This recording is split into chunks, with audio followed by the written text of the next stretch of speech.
আন ইয়াকমালা ঈমানি ইয়া রাসূলুল্লাহ কখন জানি আজরাইল আমার সামনে আসিয়া যায়, কখন যেন আমার মৃত্যু হয়ে যায়। ইয়া রাসূলুল্লাহ হে উরিদু আন ইয়াকমালা ঈমানি আমি পরিপূর্ণ ঈমানদার হইতে চাই, পরিপূর্ণ পাক্কা ঈমানদার হইয়া আমি ওই কবরে যাইতে চাই। এমন কোন আমল আছে নাকি নবীজি আমি যেন পরিপূর্ণ ঈমানওয়ালা হয়ে যাই? আল্লাহ নবী বলেন সাহাবীরা তাহলে শোনো, তুমি যদি পরিপূর্ণ ঈমানদার হতে চাও তাহলে তুমি শোনো, হাসিন খুলুকা ইয়াকমালু ঈমানুকা, হাসিন খুলুকা ইয়াকমালু ঈমানুকা। তুমি যদি পরিপূর্ণ ঈমানদার হতে চাও তাহলে তুমি তোমার চরিত্র সুন্দর করো। চরিত্র সুন্দর করতে পারলে আল্লাহ রাব্বুল আলামিন তোমাকে পরিপূর্ণ ঈমানদার বানায়া দিবে। সুবহানাল্লাহ। এখন এই চরিত্র কিভাবে সুন্দর করব? সাহাবী বললেন, ইয়া রাসূলুল্লাহ কোন পন্থায় কোন মাধ্যমে কিভাবে আমরা আমাদের চরিত্র সুন্দর করব আপনি একটু বলে দিলে ভালো হয়। আল্লাহর নবী বললেন, তুমি 3 গুণে গুণান্বিত হয়ে যাও। কয় গুণ? 3 গুণে গুণান্বিত যদি হইতে পারো আল্লাহ রাব্বুল আলামিন তোমাকে উত্তম চরিত্রের অধিকারী বানায়া দিবেন। 3 গুণ কি কি? قال النبي صلى الله عليه وسلم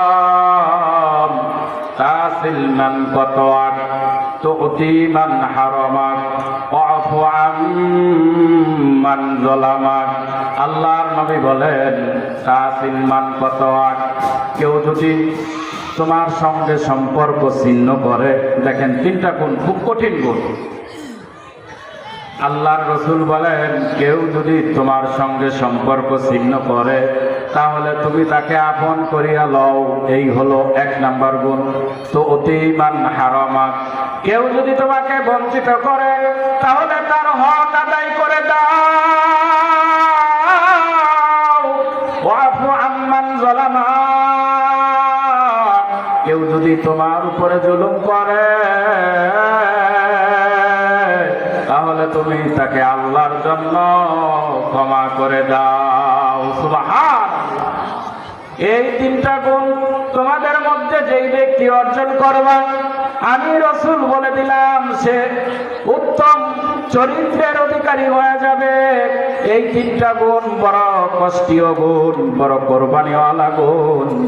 নবীজি বলেন, কেউ যদি এই 3টা গুণ অর্জন করতে পারে আর এর উপরে থেকে যদি কবরে যাইতে পারে, আমি রাসূল বলে দিলাম জান্নাতুল ফেরদাউসে ওই ব্যক্তি আমার সাথী হয়ে যাবে।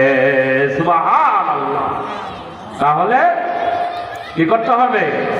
ঈমানকে পরিপূর্ণ করতে হলে কি করতে হবে? আমাদের চরিত্র সুন্দর করতে হবে। অর্থাৎ প্রত্যেকটা কাজ, প্রত্যেকটা ক্ষেত্র আমল আমল আমল ছাড়া একজন মুমিন কোনোভাবেই থাকতে পারে না। ঠিক কিনা?